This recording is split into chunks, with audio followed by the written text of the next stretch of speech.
Hello. After long time మా friend ఒక నన్ను ఎల్ఐసి గురించి ఏదన్నా వీడియో చేయరా క్లారిటీగా అని అడిగాడు. సో వాడి కోసం అని చెప్పి చేస్తున్నాను. బట్ అందరికి ఉపయోగపడుతుందని అనుకుంటున్నాను.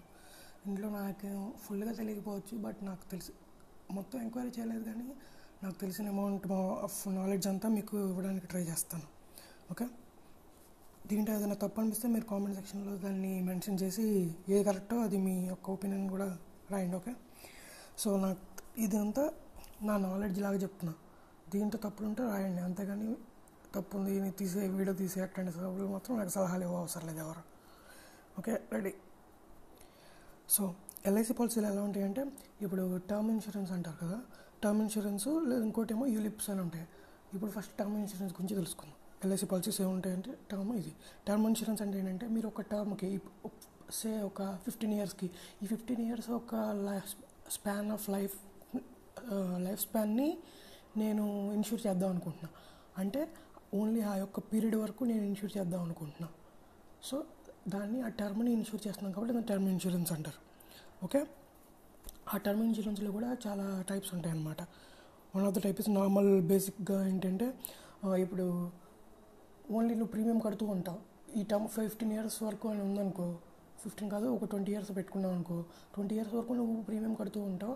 వాళ్ళు ఒక సమ్ ఎష్యూర్డ్ ఇస్తారు. సమ్ ఎష్యూర్డ్ అంటే గ్యారంటీడ్ అమౌంట్ అనమాట. సో నువ్వు చనిపోతే ఆ డబ్బులు ఇస్తారంటారు. ఓకే.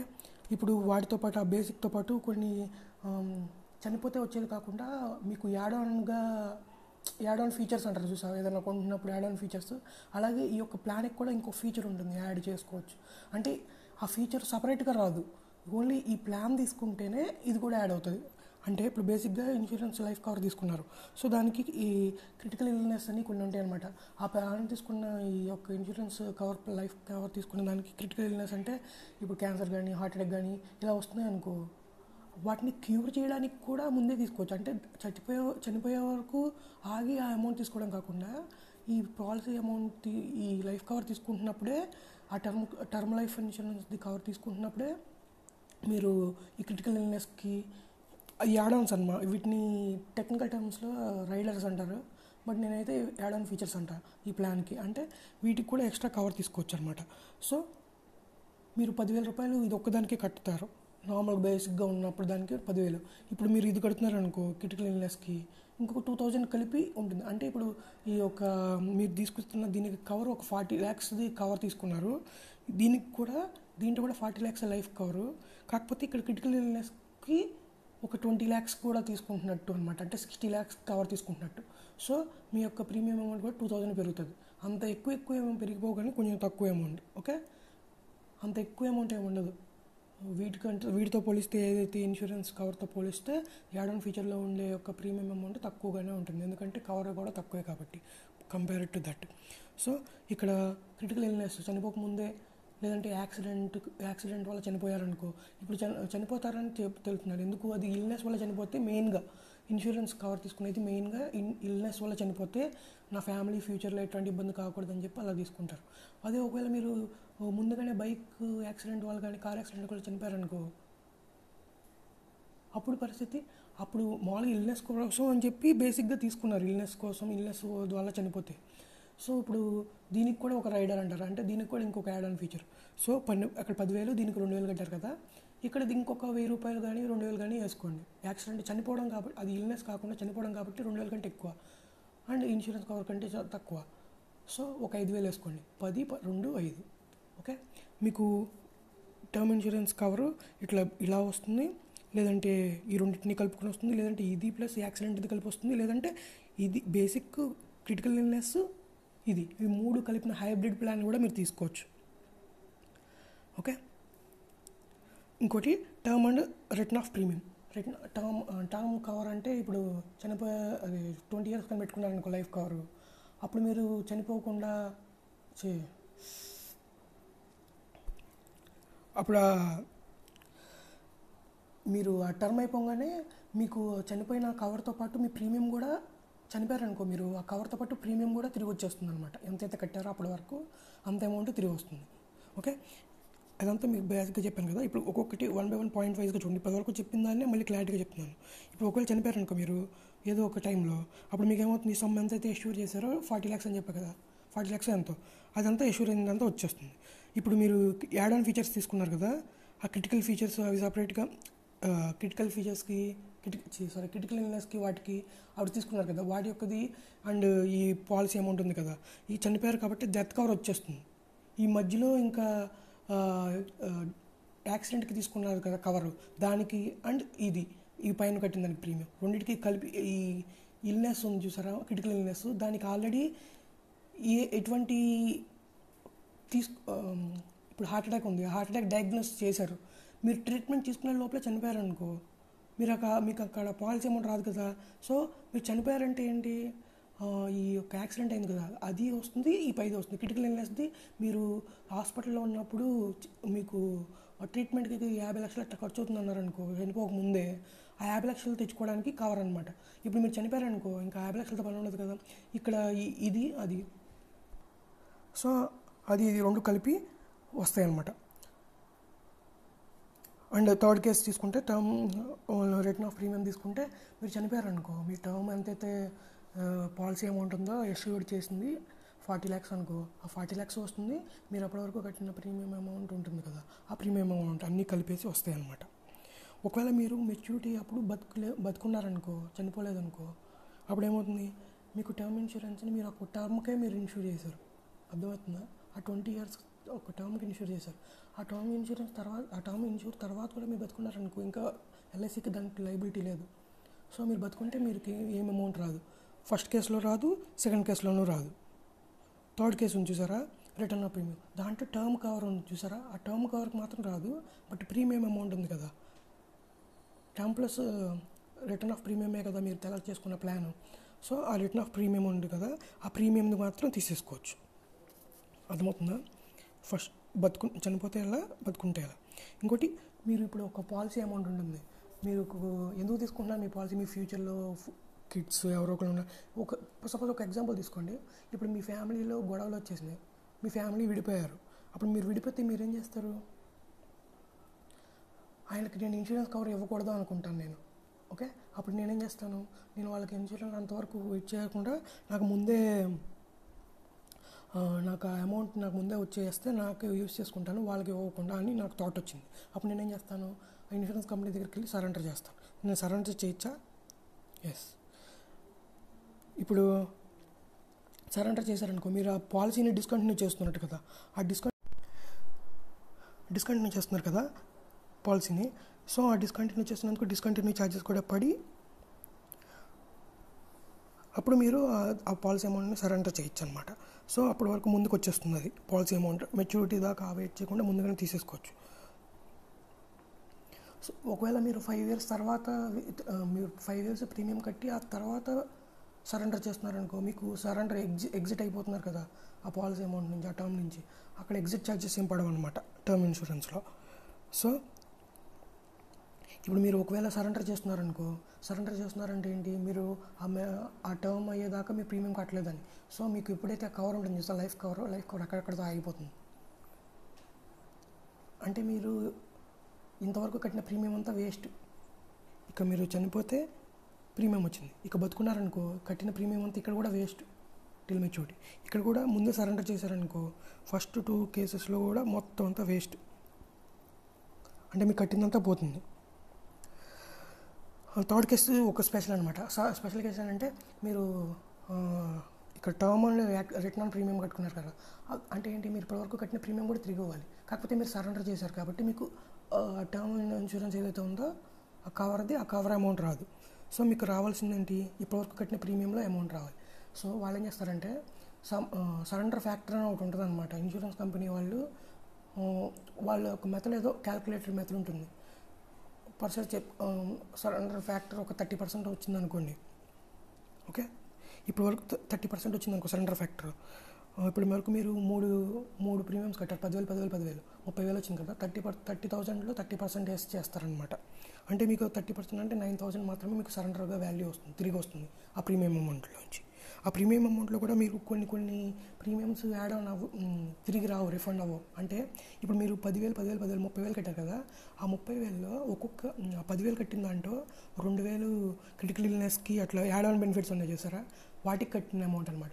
ఆ అలా 2000 క్రిటికల్ ఇల్నెస్కి అండ్ యాక్సిడెంట్ యాడ్ ఆన్ రెండింటికి కలిపి 2000 2000 కట్టారనుకో, 2000 మూడు వేలకి 30,000 ప్రీమియంలో 6,000 ఇల్నెస్కి ఉంది. సో 24,000 తీసుకుని 24,000 మీద 30% వేస్తారు.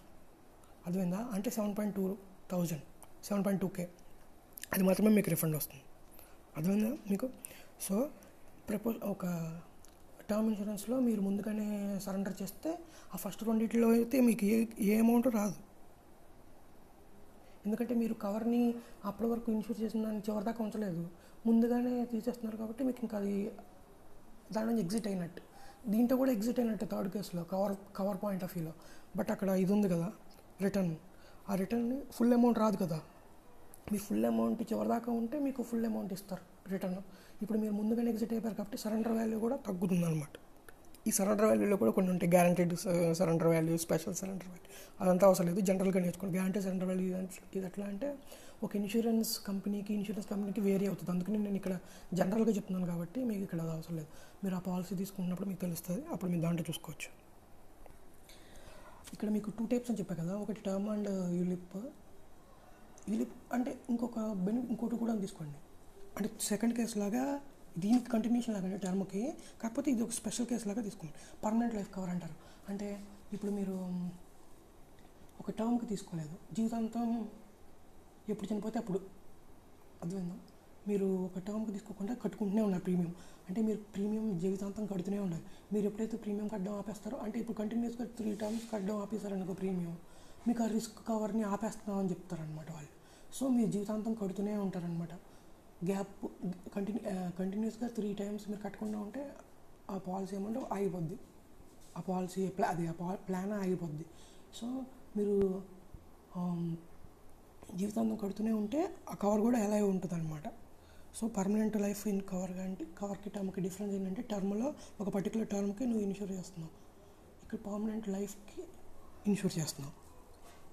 అర్థమైందా? సో వీళ్ళు ఏం చేస్తారు, పర్మనెంట్ లైఫ్కి ఇన్సూరెన్స్ చేస్తున్నారంటే ఈ మధ్యలో గ్యాప్ అంతా మీకు ఏమి ఇవ్వసలేదు కదా, చనిపోయేదాకా ఏమి ఇవ్వసలేదు కదా. సో వాళ్ళు ఏం చేస్తారు, ఒక పార్ట్ అమౌంట్ని మీకు సేవింగ్స్ అకౌంట్ లాగా, ఇప్పుడు 10,000 కట్టారనుకో, ఒక 8,000 అట్లా పక్కన పెట్టేసి 2,000 ఒక సేవింగ్స్ అకౌంట్ లాగా పెడతారనమాట. ఒకవేళ మీరు చనిపోయారనుకో, ఎప్పుడైతే చనిపోతారో అప్పుడు సేవింగ్స్ అకౌంట్లో 2,000 ఇన్వెస్ట్ చేశారు కదా, దాని మీద సేవింగ్ అకౌంట్ సపరేట్గా పెట్టారు కదా, దానికి ఇంట్రెస్ట్ కూడా కలిపి మీకు ఇస్తాడనమాట. మిగిలిన 8,000 కవర్ కోసం ఉంచుకున్నాడు కదా, మీరు చనిపోయినప్పుడు ఎంతైతే సమ్ ఇష్యూడ్ చేశాడో ఆ సమ్ ఇచ్చేస్తాడు, ప్లస్ ఈ సేవింగ్స్ అకౌంట్లో. ఒకవేళ మీరు బతికే ఉన్నారనుకో, జీవితాంతం మీరు బతికే ఉన్నారు కాదు, ఎంతసేపు అయితే బతుకుంటారో అంతసేపు మీకు అకౌంట్లో బ్యాలెన్స్ 2,000 ఎవ్రీ ఇయర్ చెప్పా కదా, ఆ 2,000 అమౌంట్ మీద ఇంట్రెస్ట్ అట్లా యాడ్ ఆన్ అవుతూ ఉంటుంది. ఆ బెనిఫిట్ని మీరు ఎంజాయ్ చేస్తూ ఉంటారు అంతే. ఒకవేళ మీరు సరెండర్ చేశారనుకో, సరెండర్ చేస్తే ఏమవుతుంది, ముందుగానే సరెండర్ చేశారు కాబట్టి మీకు లైఫ్ కవర్ అయితే రాదు. సో మీకు వచ్చేది ఏంటిది, ఓన్లీ సేవింగ్స్ అమౌంట్ ఉంది చూసారా, ఆ అమౌంట్ సరెండర్ చేశారంటే అప్పటికప్పుడు తీసేసుకుంటున్నారండి. ఇప్పుడు టర్మ్ ఇన్సూరెన్స్లో సరెండర్ చేస్తే అప్పటికప్పుడు ఇచ్చేస్తారు అమౌంట్. యూలిప్లో అట్లా కాదు, లాకిన్ పీరియడ్ ఉంటుంది, చెప్తాను తర్వాత. లాకిన్ పీరియడ్ అయిన తర్వాతే మీరు, లాకిన్ పీరియడ్ కంటే ముందే మీరు సరెండర్ చేస్తున్నారనుకో, మీరు సరెండర్ చేసుకోవచ్చు లాకిన్ పీరియడ్ కంటే ముందే, కాకపోతే అమౌంట్ మాత్రం లాకిన్ పీరియడ్ తర్వాతే వస్తుంది. కానీ టర్మ్ ఇన్సూరెన్స్ అనేమో ముందే వచ్చేస్తుంది. సో యూలిప్ తర్వాత చెప్తాను. లైఫ్ కవర్ అయితే ఇప్పుడు సరెండర్ చేశారనుకో, దీంట్లో లైఫ్ కవర్ సీజ్ అయిపోద్ది. తర్వాత ఈ సేవింగ్స్ అకౌంట్ ఏదైతే ఉందో అప్పటి వరకు ఇన్వెస్ట్ చేసింది దాని నుంచి అమౌంట్ వచ్చేస్తుంది. అర్థమైంది కదా. ఇది term insurance and with different types of the term insurance along with the return of premium and separate case of permanent life cover. So I have covered all the term insurance concepts where you look at only cover policies. Cover policies means risk life cover policies. ఇప్పుడు దాకా మీరు చూసినంత life cover పాలసీసే కదా. ఇప్పుడు second time చూస్తే ULIP అంటారు అనమాట. ULIPs అంటే యూనిట్ లింక్డ్ ఇన్వెస్ట్మెంట్ ప్లాన్ అంటారు అనమాట. యూనిట్ అంటే ఏంటిది, ఒక సపరేట్ దీంట్లో కంపేర్ చేయొచ్చు. అంటే మీరు మ్యూచువల్ ఫండ్స్లో కొన్ని మ్యూచువల్ ఫండ్స్ ఉంటాయి, equity linked, debt linked, hybrid linked అట్లా అంటే కొన్ని ఉంటాయి. సో వాటితో కంపేర్ చేసుకోవచ్చు. వాటితో కంపేర్ చేస్తే ఇది బెస్టా అది బెస్టా అలా చెక్ చేసుకోవచ్చు. సో ఇప్పుడు యూనిట్ లింక్డ్ ఇన్వెస్ట్మెంట్ ప్లాన్లో సో ఈ 2 టైప్స్ ఉంటాయి అన్నమాట యూలిప్స్లో కూడా. నేను ఇక్కడ సపరేట్గా ఊరికి రాశాను. నాలెడ్జ్లెస్ పీపుల్ అయితే ఎలా ఇన్వెస్ట్ చేస్తారు, కరేజ్ లేని వాళ్ళు, ఒకవేళ knowledge and having courage to take risk ఉన్న వాళ్ళు ఎలా బిహేవ్ చేస్తారు అనేది నేను సపరేట్గా తీసుకున్నా. ఓకే, డెఫినేషన్ ఏంటంటే నార్మల్ అనుకో, ఓన్లీ లైఫ్ కవర్ ఉంటుంది. యూలిప్లో ఏంటి, లైఫ్ ప్లస్ ఇన్సూరెన్స్ రెండు ఉంటాయి. సో అర్థమైంది కదా. నార్మల్ కేసులోనేమో ఓన్లీ లైఫ్ కవర్ ఉంటుంది.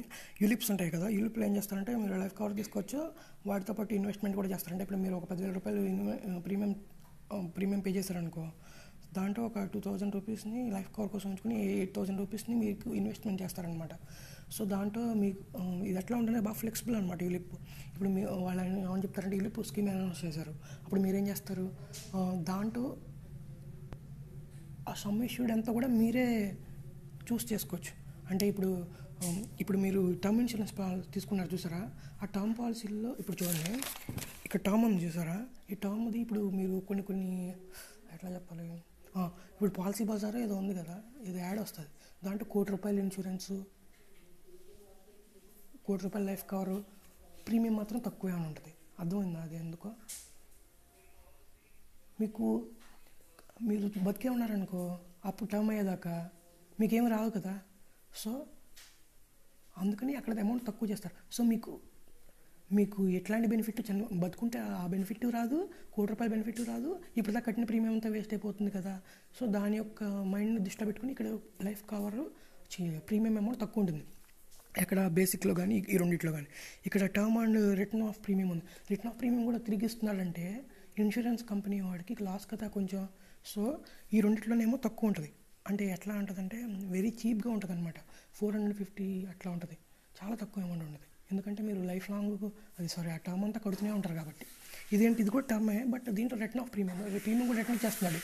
సో మీకు ఆ ప్రీమియం అమౌంట్ ఎక్కువ ఉంటుంది కదా, ప్రీమియం అమౌంట్ పే చేయడం కూడా కంపెనీకి కొంచెం బర్డెన్ ఎక్కువ అవుతుంది కాబట్టి మీకు దీంతో కంపేర్ చేస్తే ఎక్కువ ఉంటుంది, కంపేర్ టు యూలిప్తో కంపేర్ చేస్తే తక్కువ ఉంటుంది. అర్థమైందా? ఇది ఓకే. సో మళ్ళీ ఇక్కడికి వచ్చేద్దాం. సో అర్థమైంది కదా, మీరు 10,000 పే చేస్తే 2,000ని లైఫ్ ఇన్సూరెన్స్ కవర్ కొంచెం 8,000కి ఇన్వెస్ట్ చేస్తారు. అది కూడా మీరు చెప్తేనే ఇన్వెస్ట్ చేస్తారు. సో అర్థమైంది కదా, నార్మల్ ఇట్లా ఉంటుంది, లైఫ్ యూలిప్లో కవర్ అయితే ఇట్లా ఉంటుంది, లైఫ్ ప్లస్ ఇన్వెస్ట్మెంట్ రెండు కవర్స్ వస్తాయి.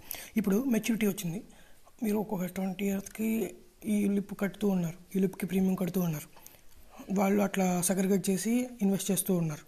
ఇప్పుడు మెచ్యూరిటీ వచ్చింది. డెత్ బెనిఫిట్స్కి ఇప్పుడు చెప్పా కదా, ఇది టైప్ 1 అనుకుంటే ఇది టైప్ 2 అనుకుంటే, ఆ టైప్ 1 దాంట్లోనేమో sum assured or fund amount అంటే ఇప్పుడు సపరేట్గా ఇన్వెస్ట్ చేసిన అమౌంట్ ఉంది చూసారా, సపరేట్గా ప్రీమియంని సెగ్రిగేట్ చేసి ఆ అమౌంట్ ఎంతైతే హైయెస్ట్ అమౌంట్ ఉందో అది ఆ అమౌంట్ ఇప్పుడు మీరు సమ్ అష్యూర్డ్ అంటే గ్యారంటీకి ఇస్తా అన్న అమౌంట్.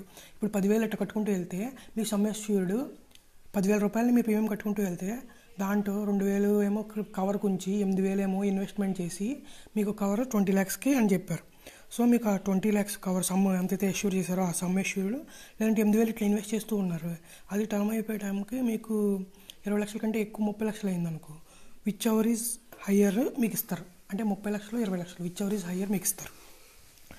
ఇది ఫస్ట్ టైప్ ఆఫ్ దీంట్లో ఇదేంటంటే కవర్డ్స్ అంటారు. అంటే వీళ్ళకి ఇన్వెస్ట్మెంట్ రిస్క్ తీసుకునేంత ఇష్టం ఉండదు, ఎందుకంటే వాళ్ళకి భయం వేస్తుంది. వాళ్ళకి చనిపోయేటప్పుడు అమౌంట్ వస్తే చాలు, కాకపోతే ఇన్వెస్ట్మెంట్ మీద కూడా కొంత అమౌంట్ రావాలనుకుంటున్నాను. ఇప్పుడు వీళ్ళకి చనిపోతే అంత అమౌంట్ వస్తే చాలు అనుకున్న వాళ్ళు డైరెక్ట్గా టర్మ్ ఇన్సూరెన్స్ తీసేసుకోవచ్చు కదా. ఇదేం తీసుకున్నారంటే వీళ్ళకి ఇన్వెస్ట్మెంట్ కూడా చేయాలని ఉంది, బట్ వీళ్ళ యొక్క డైలమాలో ఉన్నారు కాబట్టి వీళ్ళు కొంచెం తక్కువ అమౌంట్ని దీంట్లో ఇన్వెస్ట్ చేస్తారు. అంటే 8,000 రూపాయలని లైఫ్లో పెట్టుకుని 2,000 రూపీస్ని ఇన్వెస్ట్మెంట్ చేశారనుకోండి. దీంట్లో ఏంటి, నాలెడ్జ్ పీపుల్ ఏం చేస్తారు, మీకు లైఫ్ ఇన్సూరెన్స్ కవర్ అయితే ఎంతైతే 20 లక్షలు ఉంది కదా, ఆ కవరు ఉంచుతున్నారు 2,000, 8,000ని ఇన్వెస్ట్ చేస్తున్నారు. అంటే మీకు పోతే మొత్తం పోతుంది కదా, అందుకని. సో మీరు అక్కడ కవర్కి మీరే ఇన్వెస్ట్ చేసుకుంటారు. ఇప్పుడు దీంట్లో ఇన్వెస్ట్ చేయకుండా మీరు ఇక్కడ కవర్కి సపరేట్గా టర్మ్ కట్టుకుని మీరు బయట ఇన్వెస్ట్ చేసుకోవచ్చు కదా. ఇప్పుడు ఈ రెండింటిని కలిపి ఎందుకు ఇన్వెస్ట్ చేస్తున్నారు, దీంట్లో ఒకటేమో కవర్గా తీసుకుంటున్నారు, ఇంకొకటేమో ఇన్వెస్ట్ చేస్తున్నారు. అదే మీరు ఇట్లా దీంట్లో తీసుకోకుండా టర్మ్ ఇన్సూరెన్స్కి కవర్ లాగా తీసుకుని ఇంకొకటి దీనిలాగా తీసుకోవచ్చు కదా, మ్యూచువల్ ఫండ్లో ఇన్వెస్ట్ చేయొచ్చు కదా. అలా చేయొచ్చా, ఇది తీసుకోవచ్చా అనేది మీ కంపారిజన్లో మీ యొక్క కాస్ట్ బెనిఫిట్ అనాలిసిస్ చేసుకుని మీరు డిసైడ్ అవుతారనమాట. సో ఈ ఫస్ట్ కేసులోనేమో సమ్ అష్యూర్డ్ ఆర్ ఫండ్లో చివరికి ఎంత మిగిలిందో రెండింటిలోనూ హైయెస్ట్ అమౌంట్ ఎంత ఉందో అంత వస్తుంది దీంట్లో. ఈ సెకండ్ది ఏంటంటే మీరు ఇక్కడ ఇన్వెస్ట్ కూడా చేశారు కదా, మీ డెత్ బెనిఫిట్స్ ఏంటంటే డెత్ బెనిఫిట్స్ అనమాట. మెచ్యూరిటీ అంటున్నాను కానీ నేను మెచ్యూరిటీ అంటే ఇది ఇక్కడ క్లారిటీగా రాశాను కదా, దీన్ని మళ్ళీ కొట్టేస్తే బాగుందని ఇక్కడ ఉంచాను. దీంట్లో ఏం చేస్తారంటే మీ సమ్ అష్యూర్డ్ ఎంతైతే ఉందో అది ఇస్తారు, మీ యొక్క ఫండ్ అమౌంట్ ఇన్వెస్ట్ చేశారు అది కూడా, రెండు కలిపి వస్తాయి అనమాట. డైరెక్ట్గా ఫస్ట్ ఇక్కడ చూద్దాం. చూడు, ఇది ఫస్ట్ది డైస్ డ్యూరింగ్ ఏబి అంటే ఇవి ఏబి.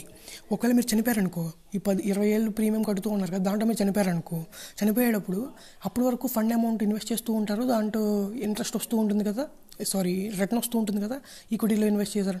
మీరు ఫండ్స్ కూడా మీరు చూస్ చేసుకోవచ్చు అనమాట. ఇప్పుడు 2000 ప్రీమియంకి పక్కన పెట్టారు, 8000 ఉంది చూసారా, ఆ 8000ని మీరు డెట్లో ఇన్వెస్ట్ చేయాలా, ఈక్విటీకి సంబంధించిన ఫండ్స్ని ఇన్వెస్ట్ చేయాలా, హైబ్రిడ్లో ఇన్వెస్ట్ చేయాలా. హైబ్రిడ్ అంటే డెట్ ఈక్విటీ రెండు కలిపి వస్తాయి. వీటన్నిటిని ఇన్సూరెన్స్ కంపెనీల్లో ఫండ్ మేనేజర్స్ ఉంటారు, వాళ్ళు మేనేజ్ చేస్తుంటారు అనమాట మీరు చేసిన అమౌంట్. దానికి ఛార్జెస్ పే చేస్తారు, తర్వాత చెప్తాను. So fund amount sum assured which ever is higher వస్తుంది అనమాట. ఇది ఫస్ట్ కేసులో. అంటే 8000 ఉంచుకొని 2000 ఇన్వెస్ట్మెంట్లో పెట్టాడు వాడికి, అటెండ్ వాడికి. బి అంటే ఏంటంటే ఫండ్ అమౌంట్ ఎంతైతే ఉందో అది వస్తుంది, సమ్ ఎంతైతే ఇష్యూ చేస్తారో అది వస్తుంది. ఎందుకంటే వీడి యొక్క రిస్క్. సో చనిపోతే ఎలా వస్తుందో చెప్పాను కదా, fund amount sum assurance whichever is higher వస్తుంది ఫస్ట్ కేసులో. ఇక్కడ దీంట్లోనేమో fund amount 2 plus sum assured 2 కలిపి వస్తాయి అనమాట.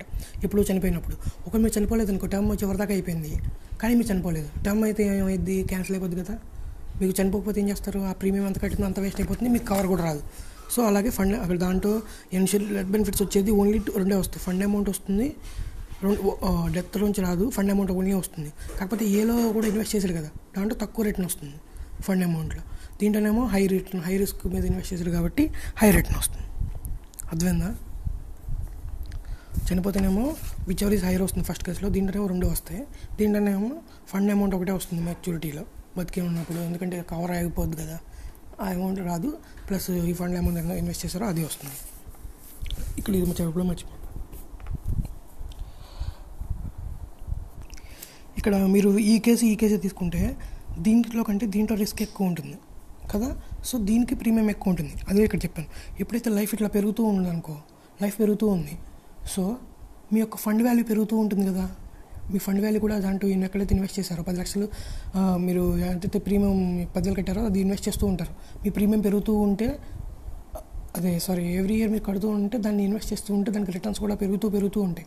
సో అప్పుడేంటి, మీకు ముందే ఇట్లా పెరుగుతూ ఉందనుకో, మీకు కవర్ తక్కువ, risk of paying the sum assured minimum amount ఎంత పే చేయాలి అనేది ఉంది చూసారా, దాని యొక్క పే చేయాల్సిన రిస్క్ తగ్గుతూ ఉంటుంది కదా.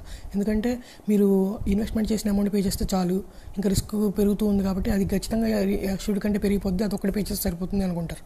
కానీ దీంట్లో అయితే సమ్ అష్యూర్డ్ పే చేయాలి ప్లస్ ఇన్వెస్ట్మెంట్ అమౌంట్ పే చేయాలి. అంటే కాన్స్టెంట్గా ఆ రిస్క్ అలాగే ఉంటూ ఉంటుంది. కాన్స్టెంట్ అని రాశాను కదా, రిస్క్ ఇస్ కాన్స్టెంట్ బీ కేసులో. ఎందుకంటే సమ్ అష్యూర్డ్ని ఖచ్చితంగా పే చేయాలి ఆ మెచ్యూరిటీ అయినప్పుడు, అదే డెత్ చనిపోయినప్పుడు. మెచ్యూరిటీ కాదు, డెత్. మెచ్యూరిటీ అంటే మీకు ఆ రిస్క్ కవర్ రాదు, మెచ్యూరిటీ అయినా బ్రతికే ఉంటే. చనిపోతే అప్పుడు మీరు ఏం చేస్తారంటే దాంట్లో మీకు రిస్క్ కాన్స్టెంట్గా ఉంటూనే ఉంటుంది కాబట్టి మీకు ప్రీమియం పెరుగుతూ ఉంటుంది వీటిలో. అర్థమైందా? రెండింటికి మధ్య డిఫరెన్స్ అది. సో దీంట్లో ఏమో లాకింగ్ పీరియడ్ ఉంటుంది అనమాట, ఇది యూలిప్ స్కీమ్స్లో. అంటే మీరు ఇప్పుడు చెక్ చేయండి, ఇప్పుడు మీరు ఏదైనా లాకింగ్ పీరియడ్ ఇప్పుడు కొన్ని ఈసాప్స్ తెలుసా మీకు? ఈసాప్స్ అంటారు, అంటే ఎంప్లాయీ స్టాక్ ఆప్షన్ ప్లాన్స్. వాటిలో మీరు ఏంటంటే కొన్ని ఈసాప్స్ ఎలా ఉంటాయి అంటే కండిషన్స్తో వస్తాయి అనమాట. అంటే మీరు దాంట్లో ఇన్వెస్ట్ చేశారనుకో, ఆ ఈసాప్ ప్లాన్లో మీరు కడుతూ ఉన్నారు, ఏమంటారు,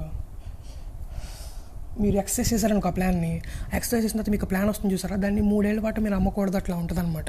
అలాగే దీంట్లో కూడా మీరు ఈ లాకిన్ పీరియడ్ 5 years పాటు అమౌంట్, ఇప్పుడు జస్ట్ ఆలోచించండి, ఇప్పుడు మీరు మ్యూచువల్ ఫండ్స్లో అమౌంట్లో ఇన్వెస్ట్ చేశారనుకో, ఇక్కడ యూలిప్లో కాకుండా మ్యూచువల్ ఫండ్స్ ఇన్వెస్ట్ చేశారనుకో, వాళ్ళు కూడా ఒక లాకిన్ పీరియడ్ ఉంటుంది 3 years 5 years అని. ఇక్కడ ఇన్సూరెన్స్ దాంట్లోనేమో 3 yearsని 5 yearsకి పెంచారనమాట. 2010లోనే పెంచారు. IRDA అంటారు, ఇన్సూరెన్స్ రెగ్యులేటరీ డెవలప్మెంట్ అనేది సంథింగ్ ఏదో, అది పెంచేసినాం 5 ఇయర్స్కి. లాకింగ్ పీరియడ్ 5 ఇయర్స్ అంటే మీ ఇన్వెస్ట్మెంట్ని 5 ఇయర్స్ పాటు ఆ స్కీమ్లో ఉంచాలన్నమాట యూలిప్లో. దాని తర్వాతే మీరు దాంట్లోంచి కావాలంటే అమౌంట్ని పార్షల్గా విత్డ్రా చేసుకోవచ్చు. అది కూడా 10% ఆఫ్ ఎంతో ఉంటుంది. అప్పటివరకు ఎంత కట్టారో దాంట్లో 10% తీసుకోవచ్చు, అట్లా ఉంటుంది లాకింగ్ పీరియడ్. ఓకే, దాని తర్వాత మీరు ఇంకొకటి ఏంటి, సరెండర్ చేయొచ్చా లేదా. ఇప్పుడు మీరు ఆ పాలసీ యూలిప్ ఇప్పుడు టర్మ్ ఇన్సూరెన్స్ ఎలా అయితే సరెండర్ చేశారో అలాగే యూలిప్ని కూడా సరెండర్ చేయొచ్చు. లాకిన్ ముందు సరెండర్ చేయొచ్చు, లాకిన్ తర్వాత. సో లాకిన్ ముందు మీరు సరెండర్ చేశారనుకో, అప్పుడు మీకు డిస్కంటిన్యూ ఛార్జెస్ కూడా పడతాయి అనమాట. ఇందాక నేను ఇక్కడ టర్మ్ ఇన్సూరెన్స్ పాలసీలో చెప్పా కదా, మీకు ఛార్జెస్ పడతాయని చెప్పా కదా. మీరు ఆ మెచ్యూరిటీ అవ్వకముందే తీసేస్తే ఛార్జెస్ పడతాయి. కాకపోతే మెచ్యూరిటీ అవ్వకముందే తీశారు, కాకపోతే 5 ఇయర్స్ ప్రీమియం కట్టిన తర్వాత మీరు సరెండర్ చేశారనుకో ఛార్జెస్ ఉండవు. అలాగే ఇక్కడ లాకిన్కి ముందు చేస్తే డిస్కంటిన్యూడ్ ఛార్జెస్ ఉంటాయి, కాకపోతే లాకిన్ తర్వాత చేస్తే మీకు డిస్కంటిన్యూ ఛార్జెస్ ఉండవు. కానీ మీరు ఫండ్లో ఎట్లయితే ఇన్వెస్ట్ చేశారో ఆ ఫండ్ని మేనేజ్ చేయాలంటే ఫండ్ మేనేజర్కి కాస్ట్ ఉంటుంది కదా, ఛార్జెస్. ఆ ఫండ్ ఛార్జెస్ సరెండర్ చేసినప్పుడు మీకు డబ్బులు వస్తాయి కదా, తిరిగి ఎప్పటివరకు ఎంతైతే కట్టారో అది వస్తాయి కదా ఆ ప్రీమియం. ఆ ప్రీమియం మీరు ఎంతైతే కట్టారో దాన్ని తీసుకెళ్ళి ఇన్వెస్ట్మెంట్ చేశారు కదా, మీకు సరెండర్ చేస్తే లైఫ్ ఇన్సూరెన్స్ రాదు. ఇంకా అర్థమైందా, లైఫ్ ఇన్సూరెన్స్కి కవర్ని మీరు చివరిదాకా ఉంచుకోలేదు. జస్ట్ లైక్ అట్లాగే ముందు సరెండర్ చేశారు కాబట్టి మీకు లైఫ్ ఇన్సూరెన్స్ కవర్ రాదు. కాకపోతే మీరు ఇన్వెస్ట్ చేసిన అమౌంట్ ఉంది కదా, ఆ ఇన్వెస్ట్ చేసిన అమౌంట్ మాత్రం తిరిగి వస్తుంది కదా. సో ఆ ఇన్వెస్ట్ చేసిన అమౌంట్ తిరిగి వస్తుంది, బట్ ఏది ముందు తీస్తారు కాబట్టి మీకు లైఫ్ కవర్ రాదు. కాకపోతే మీరు ఇన్వెస్ట్ చేసిన అమౌంట్ ఉంటుంది కదా వేరే చోట, ఆ ఫండ్లో అమౌంట్ మీకు రావాలి కదా. అప్పటి వరకు సరెండర్ చేసిన డేట్ వరకు డేట్ ఆఫ్ ఫస్ట్ ప్రీమియం దగ్గర నుంచి ఇక్కడ వరకు ఎంతైతే వచ్చిందో దాని మీద మీకు ఎంతైతే రిటర్న్ ఇన్వెస్ట్మెంట్ ప్లస్ రిటర్న్ కలిపి మీకు ఆ అమౌంట్ వస్తుంది అనమాట. సో ఆ అమౌంట్ వస్తుంది కదా, దాంట్లోంచి కొంత అమౌంట్ మైనస్ అయ్యింది. ఏంటిది, ఒకవేళ మీరు లాకిన్ కంటే ముందే తీసారనుకో డిస్కంటిన్యూ ఛార్జెస్ పే చేయాల్సి వస్తుంది, ఫండ్ మేనేజింగ్ ఛార్జెస్ పే చేయాల్సి వస్తుంది. ఇప్పుడు మీరు ప్రీమియం పే చేశారే దాంట్లో ఎంత అమౌంట్ ఎంతకి ఇన్వెస్ట్ చేయాలి అనేది అది కూడా ఒక టెక్నికల్ మైండ్ ఉంటే తప్ప అది కూడా చేయలేరు కదా. ఇప్పుడు ఇంత అమౌంట్ని ప్రీమియంకి పెట్టుకుంటే పర్ఫెక్ట్గా ఉంటుంది, ఇంత అమౌంట్ని ఇన్వెస్ట్ చేస్తే పర్ఫెక్ట్గా ఉంటుంది అనే దానికి కూడా కొంచెం తెలివితేటలు కావాలి, నాలెడ్జ్. అందుకనే యూలిప్లో ఎక్కడైతే నేను నాలెడ్జ్ పీపుల్ అని రాశానో దాని మీనింగ్ నాలెడ్జ్ గెయిన్ చేసిన తర్వాత ఇట్లాంటి స్కీమ్స్లో ఇన్వెస్ట్ చేస్తున్నారు. ఇప్పుడు నువ్వు సీఏ పీపుల్ అనుకో, వాళ్ళందరికీ ఎక్కడెక్కడ ఇన్వెస్ట్ చేయాలో స్టాక్ మార్కెట్ తెలుస్తుంది. సిఎఫ్ఏ చేసినా సరే సిఏ చేసినా సరే వాళ్ళకి స్టాక్ మార్కెట్ తెలుస్తుంది. మీరు ఇక్కడ ఇన్వెస్ట్ చేస్తే బెనిఫిట్టా, లేదంటే ఇన్వెస్ట్ చేయకుండా భయపడుతూ ఓన్లీ డెత్ చనిపోయినప్పుడు ఆ సమ్మిష్డ్ బేస్ అయ్యి జస్ట్ ఇన్వెస్ట్మెంట్ని ఒక నామకే వాస్తు ప్రకారంగా ఇన్వెస్ట్ చేసుకుంటున్నామా అనేది చూసుకుంటారనమాట. అలా చేస్తుంటే అవసరం లేదు. ఇలా చేస్తే మాత్రం మీకు దాంట్లో ఉంచుతారు కాబట్టి దాన్ని మేనేజ్ చేస్తున్నారు కాబట్టి ఫండ్ని మేనేజ్ చేసినందుకు అది వస్తుంది. ఇలా ప్రీమియం అలొకేట్ చేస్తున్నారంటే దానికి తెలివితేటలు కావాలి కాబట్టి దానికి ఛార్జెస్ పే చేస్తారు. డిస్కంటిన్యూ ఛార్జెస్ అంటే లాకిన్ కంటే ముందు చేస్తే ఉంటే లాకిన్ తర్వాత చేస్తే ఉండవు. సో ఓన్లీ దాని నెట్ అమౌంట్ ఏదైతే ఉంటుందో అదే మీకు వస్తుంది అనమాట హోల్డర్కి. అర్థమైందా? ఇప్పుడు ఇదంతా అయిపోయింది కదా, మీకు ఇప్పుడు ట్యాక్సేషన్ గురించి కూడా చెప్దాం అనుకుంటున్నాను. ట్యాక్సేషన్ ఎలా ఉంటుందంటే, ట్యాక్సేషన్లో ఇప్పుడు నార్మల్ అయినా ఇప్పుడు ఇది 2 భాగాలుగా విడిపోయి ఉంటుంది. ఫస్ట్ మన 2021-22 బడ్జెట్ ఉంది కదా, ఆ బడ్జెట్లో వాళ్ళు ఏం చేశారంటే యూలిప్ని క్యాపిటల్ అసెట్లోకి తీసుకొద్దామని ట్రై చేస్తున్నారు. ఎందుకంటే యూలిప్ అంటే ఏంటి చెప్పండి. యూలిప్ ఇప్పుడు క్యాపిటల్ అసెట్స్ మీకు 112A కింద ట్యాక్స్ అవుతుంది అనమాట. ఏది mutual funds, equity oriented mutual funds ఉంటే అది 1 lakh వరకు ఎగ్జామ్ట్ ఇచ్చి ఆ పైన ఏదైతే ఉందో ఆ అమౌంట్ మొత్తాన్ని ట్యాక్సిబుల్ చేస్తారనమాట 10% కింద. సో ఇది కూడా ఒక టైప్ ఆఫ్ ఇన్వెస్ట్మెంటే కదా. సో ఇది కూడా ఒక క్యాపిటల్ అసెట్టే. సో దాన్ని తీసుకొచ్చి క్యాపిటల్ అసెట్గా చేశారు. అంతకుముందు ఇదంతా యూలిప్ని కూడా నార్మల్ ఇన్సూరెన్స్ పాలసీ కింద ట్రీట్ చేసి ట్యాక్సిబిలిటీ చేసేవాళ్ళు. ఎలా అంటే ఇప్పుడు మీరు ఏదైనా ఏటీసీ కింద మీకు 150,000 వరకు డిడక్షన్ ఉంది చూసారా, ఎల్ఐసి ప్రీమియం. టర్మ్ ఇన్సూరెన్స్ అయినా యూలిప్ అయినా ఏదైనా ఇన్సూరెన్స్ ప్రీమియమే కదా. అర్థమైందా? దాంట్లో కూడా కొన్ని లిమిట్స్ ఉంటాయి. 2012 కంటే ముందు 2012 ఇయర్కి ఒకటి, 2013 తర్వాత ఒకటి అని 2 ఉంటాయి, 3 ఉంటాయి. అది అవసరం లేదు, మీరు దాంట్లో 80 కింద తీసుకోవచ్చు. 1010D అని ఒక ఎగ్జామ్షన్ సెక్షన్ ఉంటుంది. ఆ దాంట్లో ఏంటంటే మీకు మెచ్యూరిటీ అమౌంట్ ఉంటుంది చూసారా, ఆ మెచ్యూరిటీ అమౌంట్ మీకు ట్యాక్సిబుల్ కాదు. కాకపోతే కొన్ని కేసెస్లో ట్యాక్సిబుల్ అవుతుంది. ఒక కేసు ఏంటంటే మీరు ప్రీమియంని ఇంత పర్సెంట్ ఆఫ్ ఎష్యూర్ ఉంది కదా, ఆ ఎష్యూర్డ్ అమౌంట్లో ఇంత పర్సెంట్ కంటే ఎక్కువ కడుతున్నారు అనుకో ఎవ్రీ ఇయర్, మీకు మెచ్యూర్డ్ అమౌంట్ ఎంతైతే వస్తుందో దాంట్లోంచి ఎంతైతే ప్రీమియం ఇప్పటివరకు కట్టారో అది తీసేసి మిగిలిన అమౌంట్ని ఐఓఎస్ కింద ట్యాక్స్ చేసేవాళ్ళు. ఓకే, ఇప్పుడు ఈ యూలిప్ వచ్చింది కదా, యూలిప్కి సపరేట్గా క్యాపిటల్ గెయిన్ కింద ట్యాక్స్ చేస్తున్నారు ఎప్పటి నుంచి అంటే ఇప్పటికి 2012 వరకు 2021 ఫస్ట్ ఫిబ్రవరి నుంచి యూలిప్కి సపరేట్గా ట్యాక్స్ చేస్తున్నారు. అంతకుముందు వరకు రెండింటికి 10 వచ్చేది, 80 వచ్చేది. ఇప్పుడు కూడా నార్మల్గా ఉండే ఇన్సూరెన్స్ పాలసీకి, టర్మ్ ఇన్సూరెన్స్ పాలసీకి 80 ఉంది, 10 కూడా ఉంది. దీనికి కూడా 10 ఉంది. కాకపోతే యూలిప్కి క్యాపిటల్ గెయిన్ ఎప్పుడు అవుతుందంటే మీరు 2,50,000 కంటే ఎక్కువ కడుతున్నారు అనుకో ప్రీమియం ఎవ్రీ ఇయర్ యూలిప్ పాలసీలో, ఆ మెచ్యూరిటీ అమౌంట్ మీద క్యాపిటల్ గెయిన్ అయింది 112A కింద 1 lakh వరకు తీసేసి మిగిలిన పైన అమౌంట్ 10% కానీ ట్యాక్స్ చేస్తారు.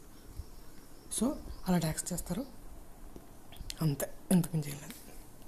సో ఇదంతా మీకు అర్థమైందని అనుకుంటున్నాను. మీ కామెంట్స్ వెయిట్ చేస్తున్నాను. మీకు ఏదైనా డౌట్ ఉంటే కనుక కామెంట్ చేయండి, నేను పక్కాగా రిప్లై ఇస్తాను. Okay, thank you.